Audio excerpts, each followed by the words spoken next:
Avant de plonger dans cette histoire incroyable, pensez à vous abonner à la chaîne et à activer la cloche. Ici, chaque récit a quelque chose à dire, et vous ne voudrez pas en manquer un seul. Dans le centre-ville de Chicago, par une froide matinée d'hiver, Clarissa Bennett, directrice d'une société de consulting, se rendit à la First National Bank pour finaliser un prêt important pour sa nouvelle filiale. Son tailleur impeccable et son badge de directrice ne semblaient pourtant rien changer à l'accueil glacial qu'elle reçut.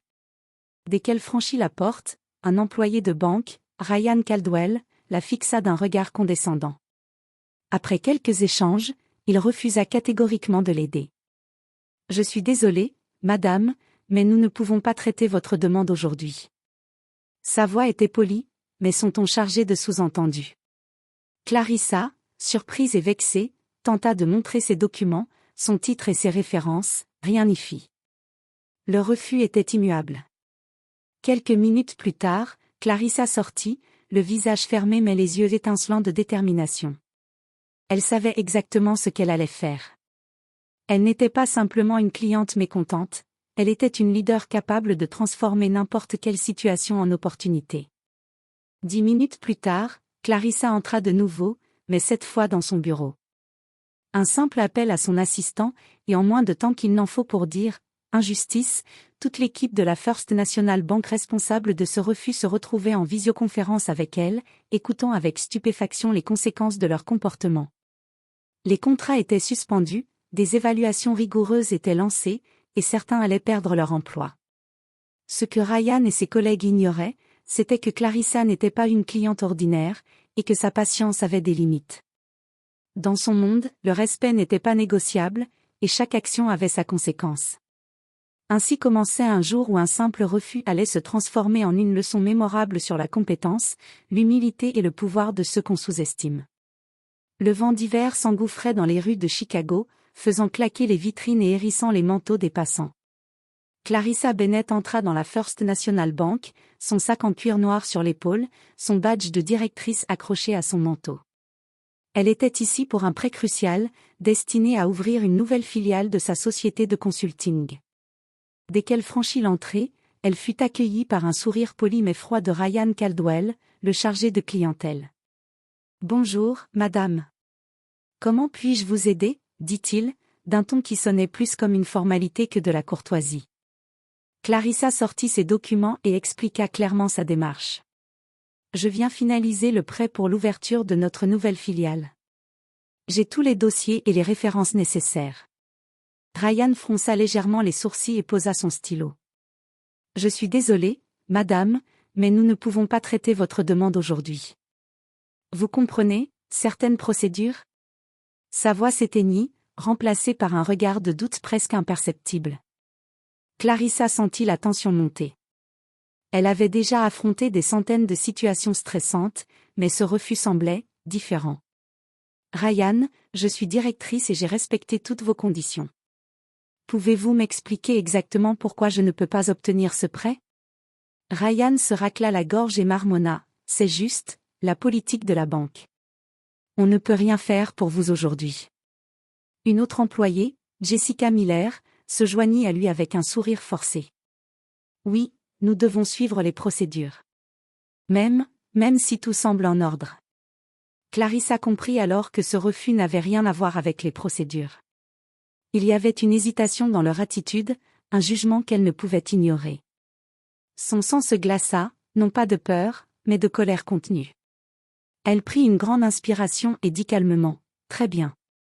Si c'est votre décision, je vais partir, mais sachez que je ne l'accepte pas. » Et sans un mot de plus, elle quitta la banque, laissant derrière elle les employés un peu mal à l'aise. À l'extérieur, elle consulta son téléphone. 10 minutes suffiraient pour que leur arrogance se transforme en une leçon qu'ils n'oublieraient jamais. Dans cette froide matinée de Chicago, Clarissa Bennett n'était plus seulement une cliente. Elle était une force à ne pas sous-estimer. 10 minutes après avoir quitté la First National Bank, Clarissa Bennett était déjà dans sa voiture, tapotant nerveusement sur son téléphone. Elle contacta Marcus Hill, son assistant et bras droit depuis 5 ans. Marcus connaissait toutes ses stratégies et savait exactement comment agir dans ce genre de situation. « Marcus, écoute-moi bien, dit Clarissa d'une voix calme mais ferme. Je veux que l'équipe de la First National Bank qui m'a refusé le prêt soit rassemblée immédiatement. Prépare une visioconférence. Et prépare tous les dossiers nécessaires. Marcus haussa un sourcil, impressionné mais pas surpris. Vous voulez vraiment, maintenant? Oui. Maintenant. Clarissa raccrocha, le regard déterminé. Son plan était simple, montrer à cette équipe qu'il venait de sous-estimer une directrice qui ne se laissait jamais intimider. Quelques minutes plus tard, Ryan Caldwell et Jessica Miller, ainsi que leur responsable, Tom Whitman, furent surpris de recevoir une notification, une visioconférence avec Clarissa Bennett. Pensant qu'il s'agissait d'un simple suivi client, ils acceptèrent, certains souriants et arrogants, d'autres légèrement méfiants. L'écran s'alluma, et Clarissa apparut, parfaitement composée, avec son tailleur noir impeccable et son sourire glacé. « Bonjour à tous », dit-elle. « Je suppose que vous vous souvenez de moi. » Ryan se racla la gorge. « Oui, Madame Bennett. Que pouvons-nous faire pour vous ?» Clarissa ne répondit pas immédiatement. Elle fit défiler ses documents à l'écran. « Tout ce que vous avez fait ce matin est noté.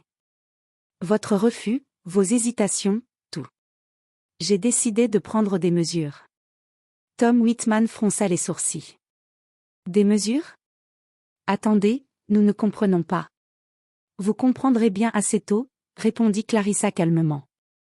Je vous donne 10 minutes pour réaliser que vos décisions ont des conséquences. 10 minutes, après lesquelles vos évaluations professionnelles, vos responsabilités, et même vos postes, seront révisées. Un silence pesant emplit la pièce. Ryan regardait l'écran, incapable de dire un mot. Jessica, la joue pâle, comprit qu'il venait de déclencher une réaction qu'il n'avait jamais anticipée. Clarissa sourit légèrement, mais ses yeux étaient durs. Vous venez d'apprendre une leçon importante, jamais sous-estimer quelqu'un. Et surtout, ne jamais juger par l'apparence. 10 minutes plus tard, la direction de la banque était en panique. Chaque employé responsable du refus initial savait que son poste pouvait être menacé. Et Clarissa, depuis son bureau, savourait silencieusement sa victoire imminente. Le téléphone de Ryan Caldwell vibra sans cesse pendant que Clarissa restait calmement assise dans son bureau, regardant l'écran de son ordinateur. La visioconférence avait été maintenue, et la tension dans le bureau de la banque était palpable.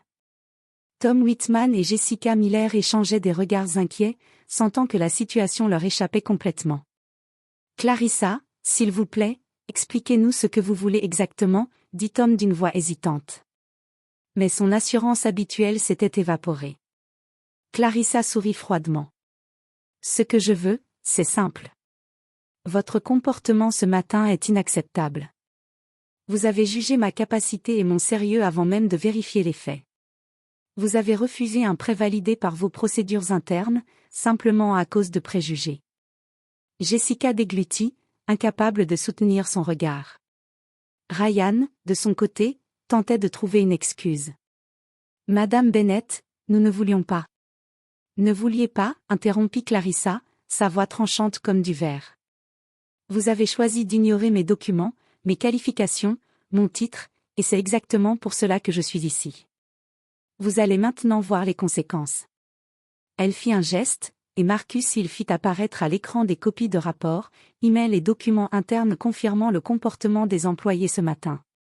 Chaque détail, chaque hésitation, chaque refus injustifié était là, parfaitement documenté. « Ryan Caldwell, » dit Clarissa en pointant du doigt l'écran, « votre attitude condescendante sera notée dans votre dossier. Jessica Miller, vous serez réévaluée pour votre manque de professionnalisme. Tom Whitman, en tant que superviseur, vous êtes responsable de ce comportement. Tous vos postes sont maintenant suspendus jusqu'à ce que la banque examine vos actions. » Le silence était total. Personne n'osait respirer. Marcus ajouta calmement, « Les décisions de Madame Bennett sont finales. Elle a tous les droits en tant que cliente et partenaire de la banque. » Ryan tenta de protester, « Madame Bennett, vous ne pouvez pas. » Clarissa leva une main, l'interrompant d'un geste autoritaire. « Oh que si.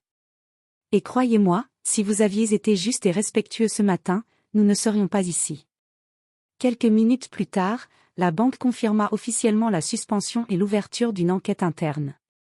Clarissa raccrocha, laissant derrière elle une équipe abasourdie, choquée de voir que leur arrogance avait des conséquences immédiates et irréversibles. Dans son bureau, Clarissa prit un moment pour respirer. Elle savait que ce qu'elle venait de faire n'était pas seulement pour elle-même, mais pour montrer que la compétence, le respect et l'intégrité ne peuvent jamais être ignorés, peu importe qui se tient devant vous. Le lendemain matin, la First National Bank était en ébullition. Les couloirs autrefois calmes résonnaient des murmures anxieux des employés, et le bureau de Tom Whitman, le superviseur, était plongé dans une atmosphère de tension totale. Chaque employé savait que l'incident avec Clarissa Bennett ne passerait pas inaperçu. Ryan Caldwell, toujours sous le choc, se tenait devant son ordinateur, relisant les emails officiels de suspension. Jessica Miller, quant à elle, était assise, les mains tremblantes, réalisant que son manque de professionnalisme et son jugement hâtif avaient des conséquences réelles. Même Tom Whitman, pourtant sûr de lui, voyait sa carrière remise en question. Dans son bureau, Clarissa Bennett sirotait tranquillement un café, observant la ville à travers les grandes baies vitrées. Elle savait que le message avait été reçu, le respect ne se négocie pas et le pouvoir de quelqu'un ne doit jamais être sous-estimé. Quelques heures plus tard, le PDG de la banque, Edward Simmons, convoqua Ryan, Jessica et Tom pour une réunion d'urgence. « Votre comportement ce matin, commença-t-il gravement, est inacceptable. Nous avons une cliente d'une influence considérable qui mérite le plus grand respect. Des mesures disciplinaires sont nécessaires. » La nouvelle tomba comme un coup près, Ryan et Jessica étaient suspendus définitivement, et Tom recevait un avertissement sévère avec possibilité de rétrogradation. Les autres employés comprirent rapidement que l'arrogance et les préjugés n'avaient pas leur place ici. Quelques jours plus tard, Clarissa reçut un appel de Edward Simmons lui-même. « Madame Bennett, je tiens à m'excuser personnellement pour ce qui s'est passé. Nous avons revu nos procédures et nous avons pris conscience de nos erreurs. Votre professionnalisme et votre calme ont permis de rectifier une situation inacceptable. » Clarissa sourit, mais sa satisfaction n'était pas seulement personnelle. Elle savait que son action envoyait un message puissant, le respect, la compétence et la justice triomphent toujours, même face à l'injustice et à l'arrogance. Ce jour-là, une simple visite à la banque s'était transformée en une leçon mémorable pour toute l'équipe, sous-estimer quelqu'un peut coûter cher. Et pour Clarissa Bennett, ce n'était qu'une preuve de plus qu'elle n'était pas une femme à prendre à la légère.